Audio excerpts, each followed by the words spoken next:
And so we are back. तो आज हम लोग करेंगे बैक बैक एंड बैक। खैर, जो हमने कल चेस्ट करी थी, मैंने उसके बाद आफ्टर टॉक भी किया था। तो चेस्ट में काफ़ी अच्छा पंप आया था, लेकिन अब मैं महसूस कर सकता हूँ कि जो मेरा राइट वाला शोल्डर है उसमें हल्की सी रोटेशन में इंजरी हुई है। तो जो 35 kg था वो शायद एक मिस्टेक था। बट मुझे लगता है कि ये जो इंजरी है ये नेक्स्ट सेशन पे हमारी चली जाएगी। इसीलिए अ, हम ट्राई करेंगे कि अब से उतना ही वेट उठाएं जितने वेट पे हम लोग एटलीस्ट 7 से 8 रैप कर लें, उसके बाद वेट बढ़ाएं। करेक्ट। तो लोग जनरली कहते हैं कि हम लोगों को एक ना एक दिन रेस्ट डे लेना चाहिए एक वीक में। बट जो मेरा वर्कआउट रूटीन है इसके अंदर मैं 4 डे का स्प्लिट यूज़ करता हूँ। 4 डे के स्प्लिट में मैं पहले करता हूँ chest and shoulders, then back, then it is arms and then it is legs. तो होता क्या है कि जब मैं लेग्स कर चुका होता हूँ तब तक मेरे चेस्ट को 3.5 days मिल जाते हैं रिकवर होने के लिए। तो मेरे लिए वो बेनिफिशियल है। हो सकता है कि बहुत लोगों के लिए वो बेनिफिशियल ना हो, जो इमीडिएटली स्टार्ट करते हैं जिम।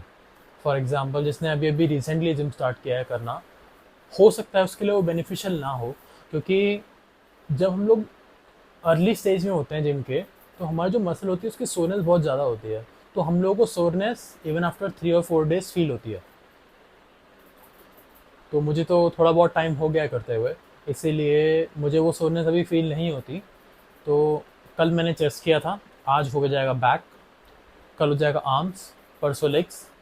लेग्स के अगले दिन फिर मैं चेस्ट करूँगा, क्योंकि तब तक मेरी सोरनेस चली जाएगी।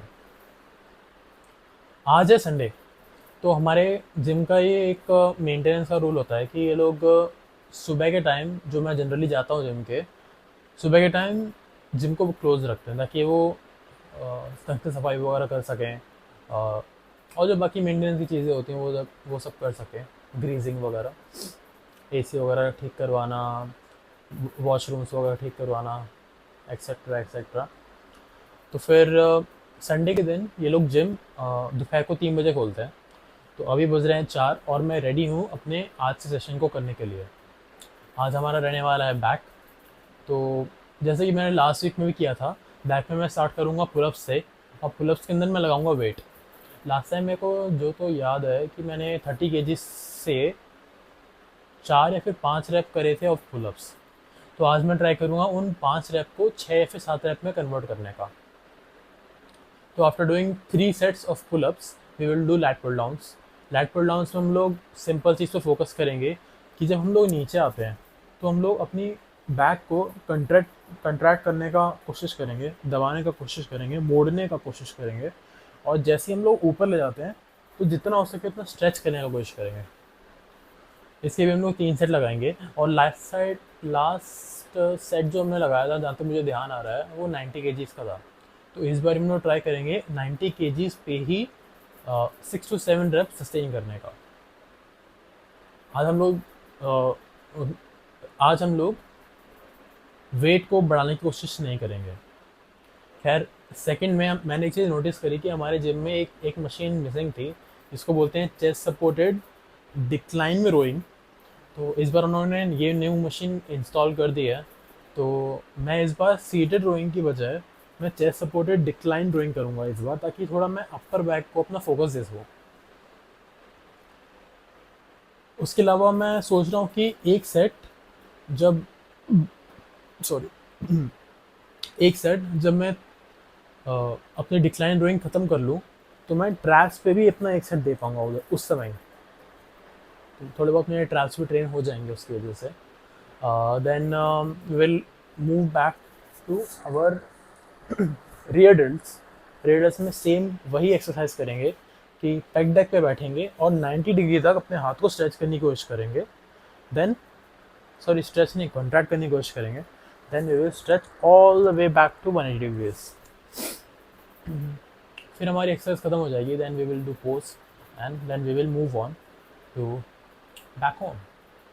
तो ये प्लान रहने वाला है। आज मैंने नोटिस किया कि आज मेरा जो वेट था वो देखिए, ह्यूमन जो बॉडी होती है वो कभी भी कांस्टेंट वेट पे नहीं रहती। तो फॉर एग्जांपल अगर आप ऐसा हो सकती है, अगर आप आज उठे हो सॉरी, अगर आप आज उठे हो तो ये हो सकता है कि आपका वेट 77 हो, और अगर आप कल सेम टाइम पे वेट नापो तो हो सकता है वो 76 हो। तो इस चीज़ से घबराने की बजाय हम लोगों को over a period of time का नोटिसेबल चेंजेस देखने चाहिए। फॉर एग्जांपल हम लोगों को एक हफ्ता या फिर 10 दिन में देखना चाहिए कि हमारा ओवरऑल वेट कितना बढ़ रहा है। ज़रूरी नहीं है कि वो 1 किलो बढ़े, ज़रूरी नहीं है कि वो 1 किलो घट जाए। अगर आप घटाना चाहते हैं फिर बढ़ाना चाहते हैं तो आप कलेक्टिवली देखिए कि वो इन 7 या फिर 10 दिनों में वो चीज़ बढ़ रही है या फिर कम हो रही है। क्योंकि अगर हम लोग हर एक दिन का अपना वेट नाप के हम लोग घबराना शुरू करेंगे तो उस हिसाब से हमारी बॉडी भी रिएक्ट करती है। तो फॉर एग्जांपल कल मेरा वेट था 77.4 केजीज़, और आज जब मैंने वेट नापा तो ये था 76.8 केजीज़, मतलब कि 600 ग्राम कम।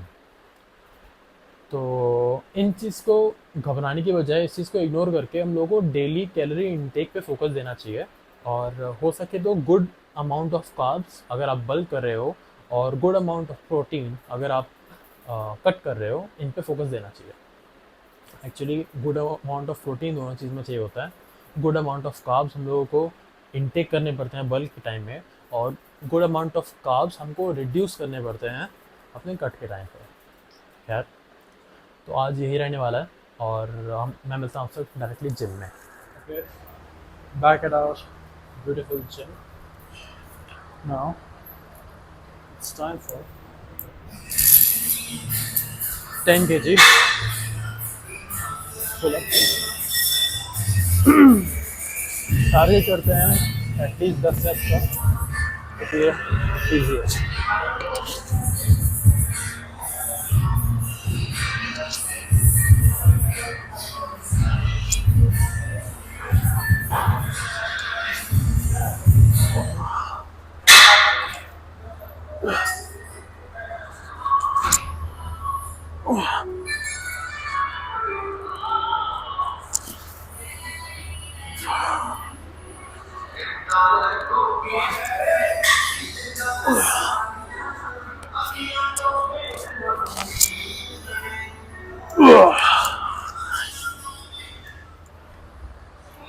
All right, properly rested.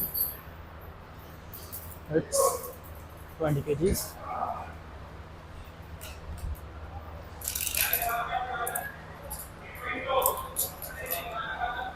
Basically,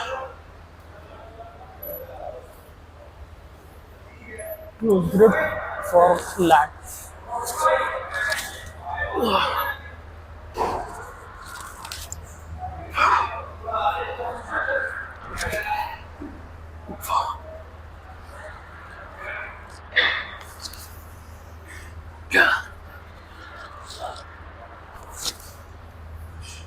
Okay.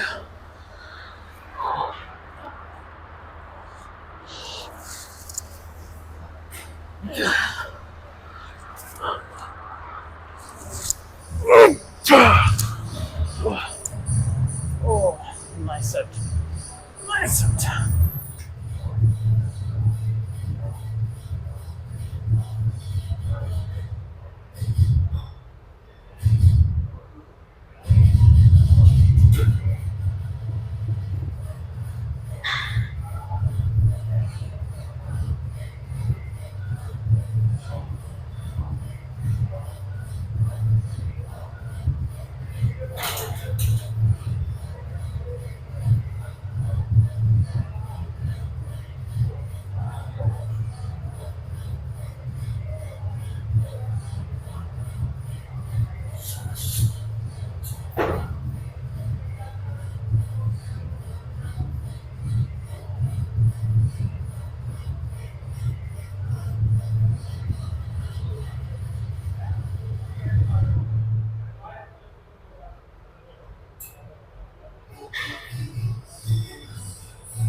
Alright, start करने के लिए हम करेंगे 75 kgs, then we will pull to the 90 kgs.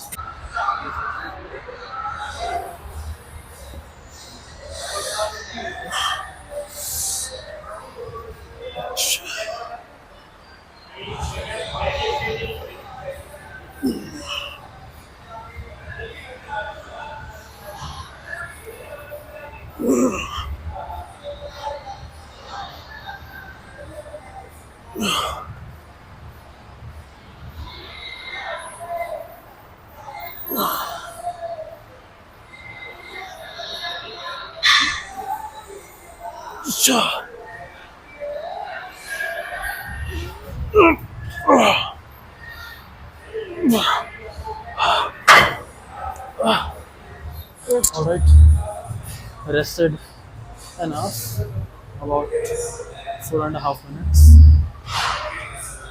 Now off to 82.5 kgs.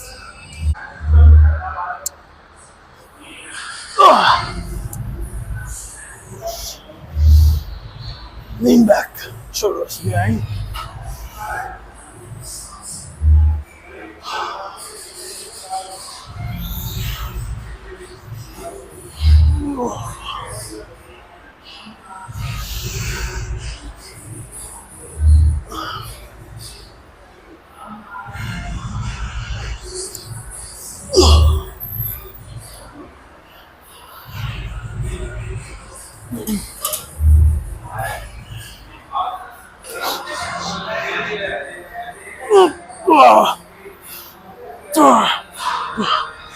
Nice.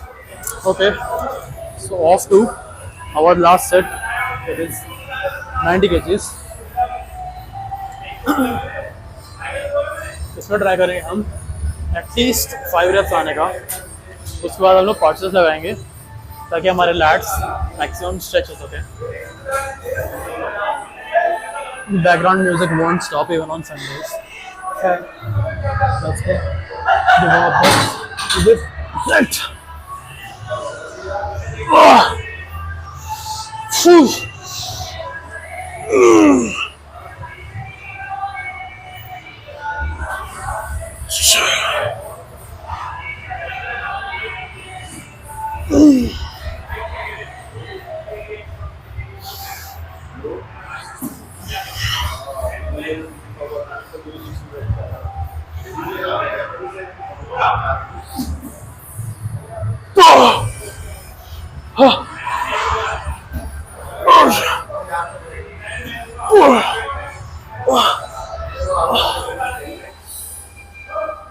Okay, let's get this over with. 15, 10, 25, 10, 35 kg. Now we start for the upper back.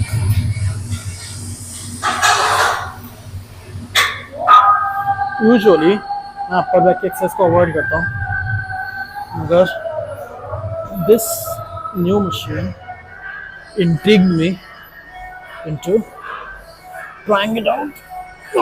So let's go.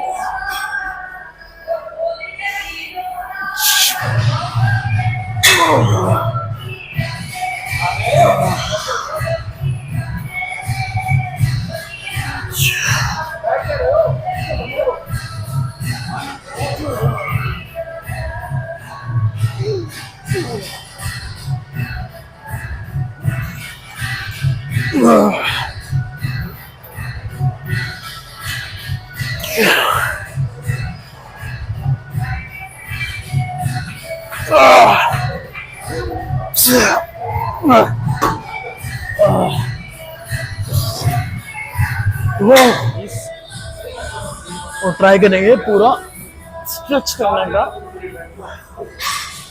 on this machine. Let's go.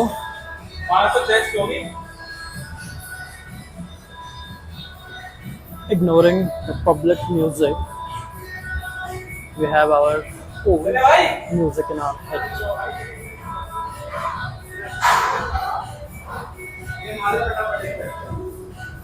That is the music of progression. It sounds lame, but here we are. Go! Yeah.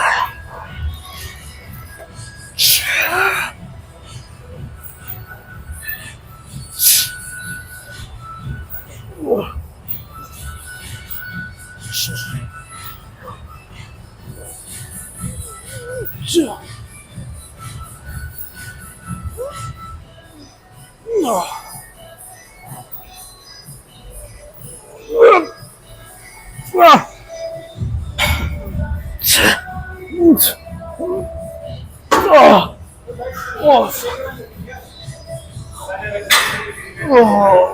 इस exercise के इस वाले पे मैंने एक चीज़ notice करी कि positives और नेगेटिव दोनों होते हैं इसमें। तो जो पॉजिटिव होता है ये होता है कि हमारा जो चेस्ट है वो सपोर्टेड है, तो इसकी वजह से हम लोग अपने बैक पे ज़्यादा मोर फोकस दे सकते हैं। मगर सेम टाइम पे जब हम लोग चेस्ट पे कुछ चीज़ लगाते हैं तो सांस लेने में मुश्किल होती है कुछ लोगों को, इंक्लूडिंग मी। तो अगली बार से हम लोग ये वाली एक्सरसाइज नहीं करेंगे और इस पर पी आर बनना मुश्किल होगा। फॉर एग्ज़ाम्पल अगर आप इस पर नॉर्मली कितना वेट लगाते हो, 25, 30, 35 के जी, राइट। और अगर इस पर वेट जैसे जैसे बढ़ाते जाओगे उतना ज़्यादा आपके चेस्ट के ऊपर इफेक्ट आएगा। इसीलिए इस वाली एक्सरसाइज में पी आर मारना बहुत मुश्किल होता है। और in comparison with the rowing उस पर पी आर आप आसानी से मार सकते हैं, क्योंकि उस पर कुछ भी चेस्ट या फिर जो सांसें होती है उसको रोकने का कोई भी जरिया नहीं आता। लोगों को मन की संतुष्टि मिल सके, मन की संतुष्टि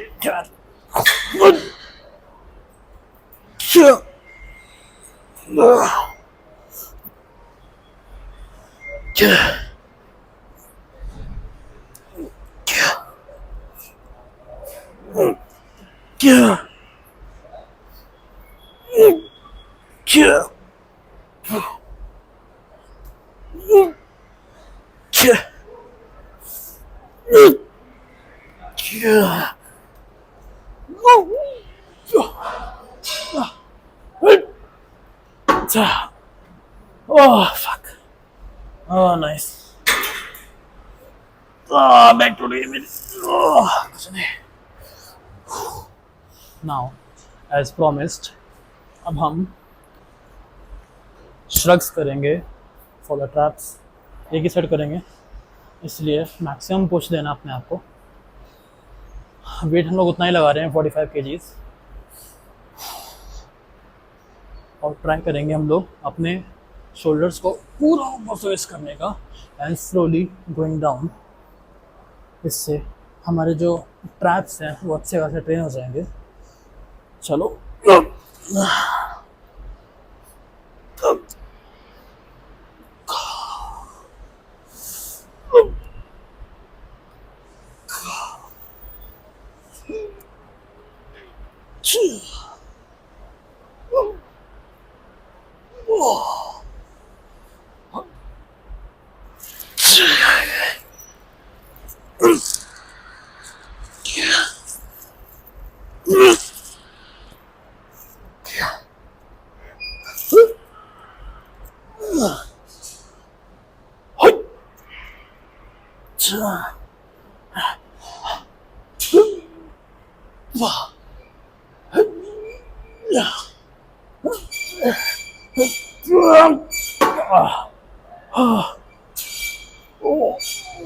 chest hurts. Anyways, side delt stretch. इसमें हम लोग फोकस करेंगे कि 90 डिग्री से ज़्यादा अपने रेयर डेल्ट को हम लोग आगे ना ले जाएं, क्योंकि स्टडीज़ ने बताया कि 90 डिग्री से आगे जब हम ले जाते हैं तो वो रेयर डेल्ट की बजाय वो ट्रैप्स पे आता है, और ट्रैप्स हम ऑलरेडी ट्रेन कर चुके हैं। हम लोग को फोकस देना है रियर डेल्ट पे। खैर, let's go.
the other side.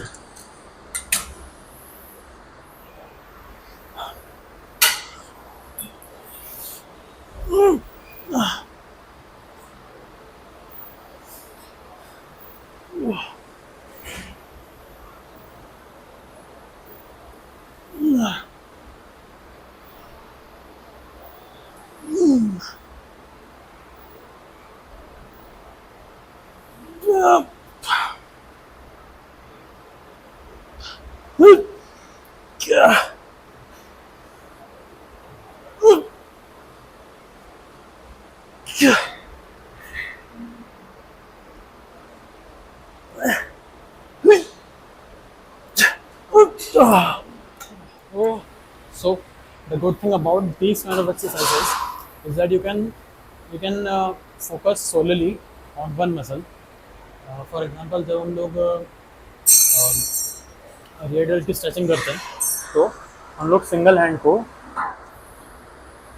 के रियर डेल्ट को अच्छे से फोकस दे सकते हैं.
Right, third set.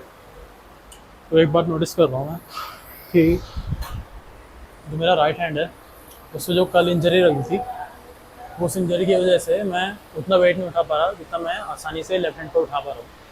तो अभी एक काम करेंगे कि हम लोगों को रेडियल की एक्सरसाइज तो करनी है लास्ट सेट. इसके लिए हम लोग लेफ्ट हैंड में 25 kg लगाएंगे और राइट हैंड के लिए 20 kg पे हम लोग रहेंगे इस बार. चलो स्टार्ट. अच्छा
Oh my genitals are destroyed.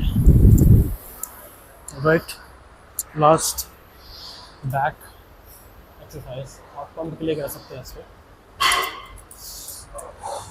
It's for lats only.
All right, all set.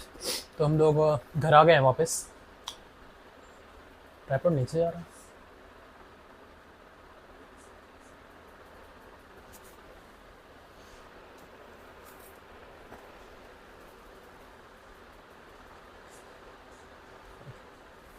All right, all set. तो हम लोग घर आ गए वापस. अब आज जो हम लोगों ने एक्सरसाइज करी है लैट पुल डाउन में, मुझे लगता है कि आज हमारी फॉर्म मोस्टली लास्ट एक्सरसाइज के कंपैरिजन में सबसे बेस्ट थी. जब मैं नेगेटिव में गया था तो मुझे फील हो रहा था अपने लैट्स अच्छे से, और मुझे लगता है कि आज की जो एक्सरसाइज है वो बेनिफिशियल होने वाली है फॉर द लॉन्ग टर्म. और जो हमारा सेकंड रोइंग थी, चेस्ट सपोर्टेड डिक्लाइन रोज, उसके अंदर मुझे पर्सनली, मुझे पता नहीं लोगों को पता है कि नहीं पता, लेकिन मुझे पर्सनली चेस्ट सपोर्टेड रो इतने पसंद नहीं है क्योंकि वो हमारे चेस्ट को दबाते हैं. और मुझे ऐसा लगता है कि हमारी जो ब्रेथ होती है, ब्रेथ ड्यूरिंग, मतलब कि हमारी जो ब्रेथ होती है, हम लोग सांस जो लेते हैं, वो बहुत ज़्यादा इम्पॉर्टेंट होती है ड्यूरिंग आवर एक्सरसाइज. नीचे जा रहा है, एक सेकेंड.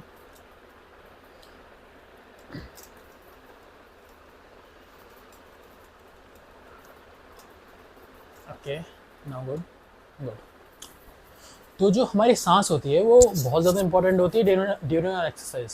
तो फॉर एग्जांपल जब हम लोग स्क्वाट्स करते हैं तो हम लोगों को सांस लेके अपने पेट को ब्रेस करना होता है, उससे हम लोग नीचे और ऊपर आसानी से जा सकते हैं। बस यही मुझे खामी लगती है, यही मुझे नेगेटिव इफेक्ट लगता है हमारे चेस्ट सपोर्टेड रो के अंदर, कि मैं उसके अंदर खुल के सांस नहीं ले पाता। हमारे जो लैट्स होते हैं वो अच्छे से स्ट्रेच हो रहे हैं, लेकिन उसमें ब्रेथ की जो प्रॉब्लम होती है वो कंटिन्यूसली रहती है।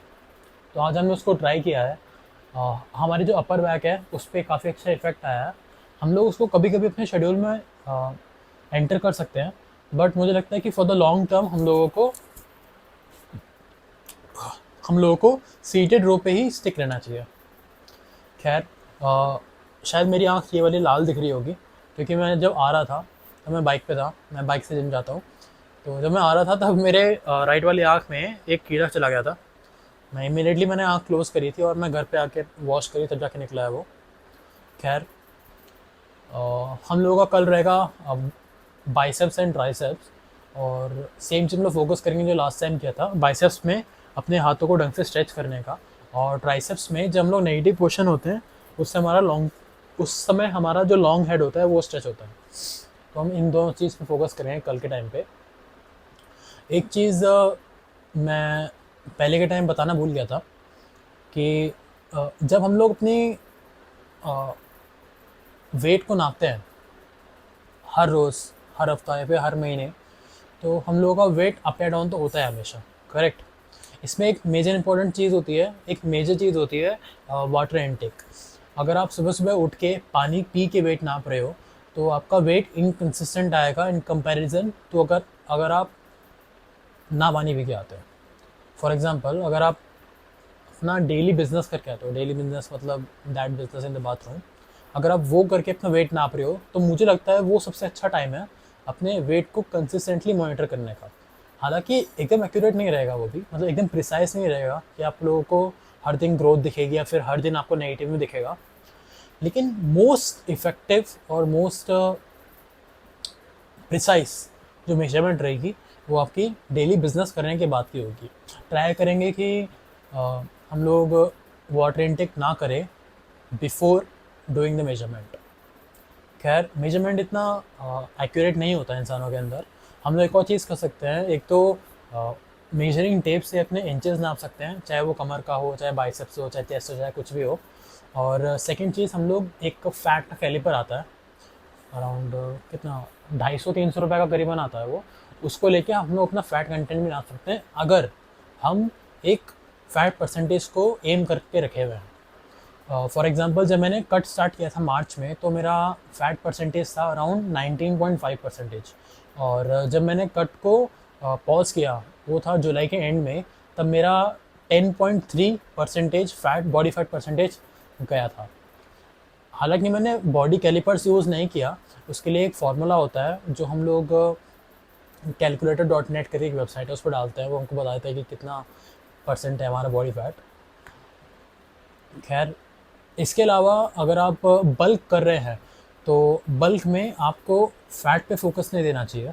मतलब फॉर एग्जांपल, अगर हम लोग सोच रहे हैं कि हम लोगों को बल्क करना है कटिंग के बाद, तो हम लोग ये नहीं करेंगे कि हम लोग अपना घी का कंटेंट यानी कि फ़ैट का कंटेंट, या फिर हम लोग एग का जो येलो पार्ट होता है, या फिर जो हमारा बटर वगैरह होता है, या फिर फुल क्रीम मिल्क जो होता है, उनको कंज्यूम करना स्टार्ट कर दे। क्योंकि फ़ैट क्या होता है, हर ग्राम ऑफ फैट के अंदर आपको 9 कैलोरीज मिलती है, और हर ग्राम ऑफ कार्बोहाइड्रेट्स के अंदर आपको 4 कैलोरीज मिलती है। साइंटिस्ट ने ये पाया है कि जो हमारी आउटर लेयर ऑफ स्किन होती है उसके अंदर फैट होता है, करेक्ट। तो फैट को बर्न करना is not optimistic when you are comparing it to burning carbohydrate. तो जब आप हाई लोड पे कार्बोहाइड्रेट लेते हो, for example 300 to 400 carbohydrates per day, आप वो इजीली बर्न कर पाओगे अगर आप कटिंग पे जाने वाले हो। बट अगर आप फैट ज़्यादा बढ़ा दोगे तो फैट इजीली कन्वर्ट हो जाता है हमारे बॉडी फैट में, इसको घटाना बहुत मुश्किल होता है।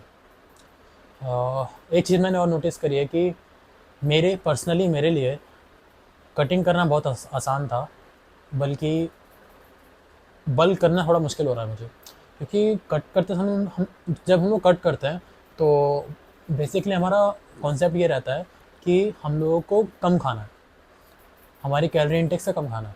बट अगर आप बल्क कर रहे हो तो ज़्यादा खाना है, करेक्ट, ये बेसिक चीज़ है। लेकिन ज़्यादा इंसान कैसे खाएगा? आपको अगर आपका बजट लिमिटेड है,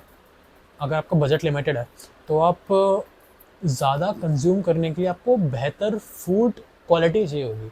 फॉर एग्ज़ाम्पल आप केले खा सकते हो, बट अभी नवरात्रे चल रहे हैं तो केले के जो भाव है अभी आसमान छू रहे हैं। अप्रॉक्सीमेटली 90 रुपये पर दर्जन मिल रहा है वो। केले खा सकते हो, केले पे अराउंड 110 कार्ब्स होते हैं एक केले के अंदर, अगर आप मीडियम केला ले रहे हो तो। लार्ज में थोड़े ज़्यादा हो सकते हैं, स्मॉल के थोड़े कम हो सकते हैं।